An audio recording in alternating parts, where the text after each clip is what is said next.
안녕하세요. 김포인의 자동차 이야기의 김포인입니다. 아이고 어색한데. 자, 오늘은 제가 2000년생인데 수동 자동차를 끌고 다니는 사람을 인터뷰하려고 이렇게 나왔습니다. 사실은 제 사촌 동생인데요. 나이가 어린데 수동 운전을 하는 게 되게 좀 신기해 보이더라고요. 제가 20살 때만 하더라도 남자는 수동이지 이런 말이 되게 많았는데 요즘은 사실 버스도 다 오토로 끌고 화물차도 오토인 마당에 수동을 탈 일이 거의 없어서 수동을 안 타는 시대가 돼버렸죠. 그런데도 수동을 타는 사람이 있길래 이렇게 인터뷰를 하게 되었습니다. 안녕하세요. 안녕하십니까. 간단하게 자기소개 좀 부탁드립니다. 저는 지금 경기대학교 체대에 재학 중인 18학번 이산하라고 하고 예비역 해병대 예비역입니다. 해병대. 좋아. 자, 이제 우리 해병대 후임. 예. 자, 본격적으로 인터뷰를 들어가 볼게요. 자, 왜 하필 K3를 골랐어요? 일단 제가 군대를 전역을 하고 차를 사고 싶은 마음이 엄청 강했었는데 마침 이제 전문화사를 하게 됐습니다. 그래가지고 그거 모은 돈으로 이제 차를 꼭 사야겠다. 근데 이제 예산을 생각해 보니까 괜찮은 차를 뽑으려면 이제 경차밖에 안 되는 겁니다.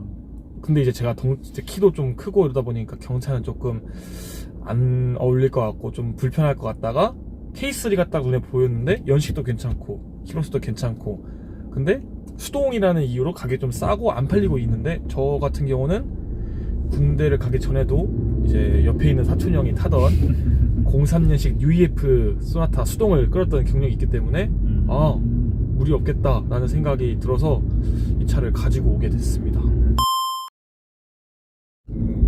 이 차의 특징, 특히 실내 쪽으로 먼저 소개를 한번 해주시죠. 일단 이 차는 디럭스 등급이기 때문에 거의 옵션이 없고요. 그래서 뭐 후방 카메라도 없는 상황에서 제가 가져왔고 제가 또 이제 제가 꾸며야겠다라는 생각에 이제 후방 카메라도 제가 직접 설치를 했고 인테리어는 밑에 있는 매트 같은 경우는 구매할 당시부터 빨간색이어서 여기 대시보드 커버도 빨간색으로 맞춰놨고 그리고 이제 대시보드 커버에 해병대 스티커 같은 것도 좀 붙여놓고 여자친구 사진도 좀 붙여놓고 그러고 이제 누가 봐도 얘는 해병대 나왔고 얘는 해병대 미친놈이다 약간 이런 생각이 들게 꾸며놨습니다. 네.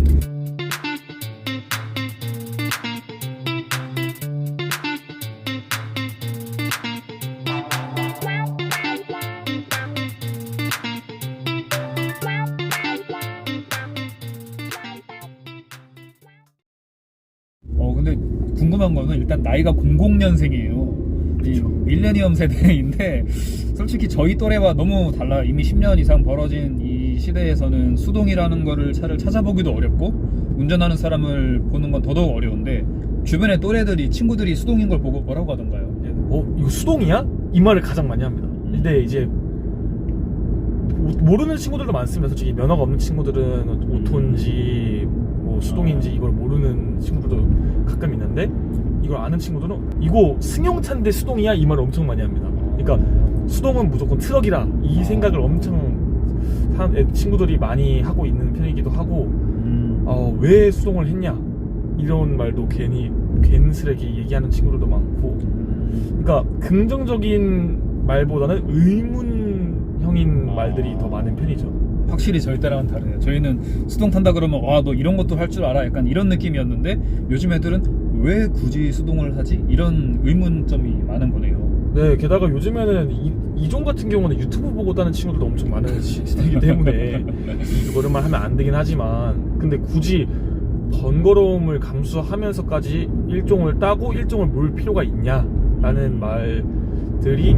있긴 하죠. 근데 또 이제 세대 차이가 난다고 해도 남자는 수동이지라는 마인드가 또 있는 친구들은 분명히 있기 때문에 아, 그래도 아직 있는 사람도 네. 있어요. 그래서 면허 딸 때는 그래도 일종으로 따야지 그래서 이렇게 따는 친구들도 주변에 꽤 있는 편이긴 합니다. 네. 솔직히 수동 운전이 번거롭거나 불편하진 않아요. 번거롭고 불편한 게 없다고 하면 거짓말이죠. 솔직히 말하면은 이제 가장 큰 게 차 막힐 때 솔직히 이제 어느 정도 탄력이 붙고 속도가 붙으면은 저희가 뭐 6단에 넣어놓으면은 수동적으로 움직일 요소가 줄어들어서 괜찮은데 고속도로 같은 곳에나 아니면 골목길에서 네. 막히거나 사람이 막 이제 많은 그럴 당시에는 클러치 조작의 애로사항이 있죠. 이제 또 수동 좋아하시는 분들 알 텐데 내가 RPM을 내 마음대로 조정을 해서 속도를 이제 조절해가면서 달리는 그 쾌감이 훨씬 크기 때문에 저도 그런 번거로움을 감수하고도 잘 타고 있습니다. 아, 대리운전도 불편 많이 합니다. 항상 수동 괜찮게 하시는 분 불러주세요 라는 말을 엄청 자주 하게 되고 이제 제가 사는 곳이 좁은 언덕길에 있는 자취방이기 때문에 그런 언덕에서의 그런 부담감도 없지는 않는 편이기 때문에 네, 그런 거가 조금 애로사항이 있죠. 근데 말씀하신 것처럼 진짜로 대리운전 오셔서 이거 수동이면 괜히 잘못될 수 있으니 안 하겠다 하시는 분들도 꽤 많이 보고요. 여자친구랑 데이트하러 갈 때도 이 차를 사용하잖아요. 네, 맞습니다. 수동이기 때문에 불편한 점은 혹시 없나요? 이거 아시고도 아는데 이제 말씀하시는 것 같긴 한데 저가 좀 다른 불편함이 있을 수 있으니까. 일단 손을 못 잡고 있습니다. 예. 네, 이제 보통 이제 그러면 안 되는데 두 손 운전이 이제 기본이 되긴 해야 되는데 그렇죠. 그래도 여자친구 옆에 있으면 이제 손도 계속 잡고 싶은데 3단에서 잡고 있다가 시속 올려야 되네? 그럼 잠깐만 나봐 4단 잠깐만 나봐 5단 근데 이제 방법을 찾았습니다. 어떻게 하는 거죠? 제 이제 여자친구 손이 제 위에 올라가 있거나 아니 여자친구를 기어를 잡게 합니다. 그리고 제가 이제 조정을 하는 거죠. 그래서 그냥 최대한 단 변속을 빨리빨리 하고 아니면 2단에서 3단 올라갈 거 RPM 좀 더 태워서 타고 다니고 변속수를 좀 줄여서. 네, 변속수를 좀 최대한 줄여서. 사실 저도 써먹었던 수동과 관련된 에피소드 같은 게 있을까요? 이제 남녀 비중이 남자가 월등히 남초학과라 그러죠. 최대의 제약을 하기 때문에 제가 차가 있는 거를 알면 애들이 막 빌려달라고 합니다. 이제 운전이 가능한 친구들도 있긴 하지만 뭐 괜히 막 나 운전 잘할 줄 알아 그래서 그러는데 저는 그냥 차게 건져줍니다. 알았어 운전해. 근데 이제 한 5분 뒤에 전화가 옵니다. 욕하면서 아니 수동인 걸 왜 얘기를 안 했냐. 그러니까 남자가 수동인데 운전 그것도 못해? 나 됐어 이런 경우가 엄청 많습니다. 네. 하긴 이제 체대나 뭐 공대나 이런 남자 많은 데에서는 야 차 좀 빌려줘 이런 경우가 굉장히 흔한데 네, 굉장히 흔하죠. 특히 또 선배들 같은 경우가 후배들한테 강압적으로 네. 야 차 좀 빌려줘 이렇게 하는 경우가 많은데 거기서 약간 방어를 칠 수가 있네요. 네, 방어를 완전 칠 수 있죠. 근데 그래도 수동 할 줄 안다고 빌려갔던 뭐 그런 사람들도 있나요? 그런 적은 거의 없고 이제 운전 연습을 시켜달라고 한 경우는 있습니다. 아시다시피 이제 화물차 수동의 1단과 승용차 1단의 수동의 느낌은 엄청 다르기 때문에 클러치가 망가질 것 같아서 웬만하면 그쵸. 내 차 아까운데 굳이 이 K3의 장점 그리고 뭐 단점. 일단 장점은 저도 이게 어떻게 보면 수동에 한정돼서 말씀드리는 거긴 한데 그런 거 좋아요. 괜찮은 연식에 승용차를 끌 수 있다. 경차가 아닌 승용차를 끌 수 있다. 또 경차와 승용차의 크기 차이는 아무리 예를 들어서 모닝과 K3 아니면 레이와 K3 차이라고는 하지만 차이가 엄청나다고 생각이 듭니다. 좌석 느낌도 그렇고 트렁크 공간도 그렇고 엄청 크다고 생각을 하는데 수동 이제 K3 수동 같은 경우는 저렴한 가격으로 승용차를 사서 타고 다닐 수 있다. 그리고 뭐 대학생인데 K3 정도면 뭐 그냥 솔직히 굴러다니기만 하면 되는 대학생인데 약간의 좀 더 여유성을 가지고 운전을 할 수 있다.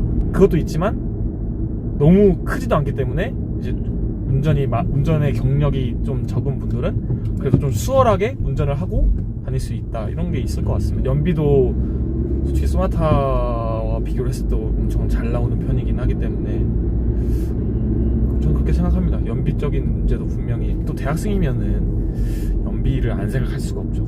K3의 단점은 작다고 느끼면 작을 수 있습니다.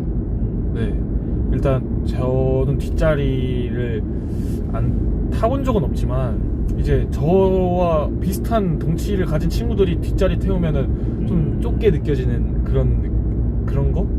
근데 그거는 너무 오너분이 키가 크셔서 그런 거 아닌가? 185잖아요. 아, 그럴 수 있죠. 근데 그거는 소나타를 타도 마찬가지 아닐까요? 일단 저도 소나타를 03년식이지만 끌어보긴 했지만 좀 느낌이 다르긴 하더라고요. 이게 좀 갇혀있는 느낌이 가끔씩 들 때가 있긴 합니다. 아무리 옛날 차여도 중형차는 중형차고, 예, 중형차는 소형은 중형차고 준중형차나 소형차는 그런 차다. 그런 단점이 좀 있는 것 같습니다. 그럼 00년생이면은 지금 우리나라 나이가 어떻게 되시죠? 23입니다. 23이면은 지금 현재 이 차를 유지하면서 보험료라든지 뭐 세금 뭐 그런 유지비가 얼마나 나가고 있나요? 일단 솔직히 말씀드리면 이 차는 제 명의가 아닙니다. 제가 봤을 때 대학생이나 20살 초반의 분들이 자기 명의로 이제 보험을 하시는 분은 거의 없다고 생각을 합니다. 부모님 명의로 들어가서 제가 이렇게 밑에 이렇게 소속되어 있는 그런 느낌으로 많이 되어 있고, 만 21세 이상 특약을 넣어서 160만원 정도로 네 나온 걸로 알고 있습니다. 1년에 160만원 자차 포함한 거죠? 예, 자차 포함입니다. 세금은 얼마 정도 내는지 아시나요? 일단 제가 차 구매할 때 취등록세가 한 50만원 정도 나왔었고, 네. 그리고 지금 작년 21년에 자동차세를 봤는데 한 15만원 정도 나온 걸로 알고 있습니다. 이 차를 1년간 유지하면서 혹시 수리비라든지 그런 유지보수 비용은 나간 게 따로 없었을까요? 엔진 오일을 제가 5,000km마다 갈아서 그거에 관한 비용 그 정도밖에 안 들었던 것 같습니다. 애초에 제가 되게 상태를 좋은 차를 가져온 것도 있고, 차를 구매를 하면서 이 딜러분이 타이어를 교환을 해준 거기 때문에 타이어적인 문제도 없었고, 그리고 뭐 그 외에 제가 따로 뭐 블랙박스나 아니면 후방 카메라를 설치하는 것도 어떻게 보면 그냥 제가 제 돈 주고 한 거기 때문에 또 그런 비용적인 문제는 거의 없었고, 그래서 제가 이 차에 대해서 제 실적으로 수리 비용이라고 사용한 거는 엔진 오일 교환 정도밖에 없는 것 같습니다. 이제 마지막 인터뷰 내용인데요. 또래 00년생 주변의 또래들한테 하고 싶은 말 있으면. 제 또래인 친구들에게 하고 싶은 말은 저도 이런 말을 안 들은 건 아니지만 대학생 때 무슨 차가 필요해? 과소비 아니야? 돈 못 모으잖아. 이런 말 되게 많이 듣고 지금도 듣고 있습니다. 그리고 어느 정도 공감을 합니다. 이제 이성 친구를 만나는데도 돈을 사용하긴 하지만 돈이 생기면 차에 쓸 궁리만 하고 있어요. 휠 바꾸고 싶다, 뭐 타이어 바꾸고 싶다. 이거 지금 완전 그 깡통 모델이어가지고 화면도 없는데 알리에서 여기 안드로이드 올인원을 사다가 넣을까 이러고도 막 생각하고 있고, 새 차도 저는 차가 사기 전부터 새 차 도구부터 샀거든요. 그러니까 시간 나면 새 차 하고 이러니까 돈을 많이 사용하는 게 맞다고 봅니다. 근데 이 한 번뿐인 대학 생활에서 차가 있고 없고는 나중에 제가 생각했을 때, 나중에 이 시절을 생각했을 때 엄청난 큰 차이라고 생각을 합니다. 시간 날 때 차나 이동수단이 변변치 않아서 그냥 술이나 먹는 것보다 가까운데 친구들끼리 드라이브 가고, 친구들끼리 이제 운전하러 이제 놀러 다니고, 그리고 차 있으면은 뭐 계곡 같은 거 놀러 갈 때 그냥 버스 타고 지하철 타고 놀러 갈 바에 차 한 대 해가지고 기름값 나눠서 갔다 오면 훨씬 편하게 또 수월하게 갔다 올 수 있는 이런, 그러니까 경험적인 면에서 엄청난 어드밴테이지를 준다고 생각을 하기 때문에, 저는 만약에 다시 대학교 1학년 아니면 이제 뭐 새내기 돌아갔을 때 차를 구입할 거냐, 그러면 저는 무조건 다시 구매를 한다고 생각을 할 것 같습니다. 그리고 이거는 저희 아버지의 영향도 분명히 있으셔서, 아버지가 처음에는 좀 그렇게 생각하시다가 그런 경험적인 문제로 봤을 때는 차가 있는 게 낫다고 하셔서 허락을 해주셨기 때문에, 저는 이때 사고도 나보고 경험도 많이 해보고 차에 대해서 어느 정도 조금이라도 이해를 해놓으면은 나중에 자기가 직장이 생겨서 더 좋은 차를 샀을 때 조금 더 수월하게 관리와 운전을 할 수 있을 거라고 생각을 합니다. 그럼 오늘 인터뷰 영상은 여기서 이렇게 마치도록 하겠고요. 구독자분들 중에 수동과 관련된 뭐 궁금한 게 있거나 아니면 케이슬리에 관련된 궁금한 게 있으시면은 댓글로 남겨주시면 또 답변 달아드리도록 하겠습니다. 자, 오늘 인터뷰 여기까지 하겠습니다. 감사합니다. 감사합니다.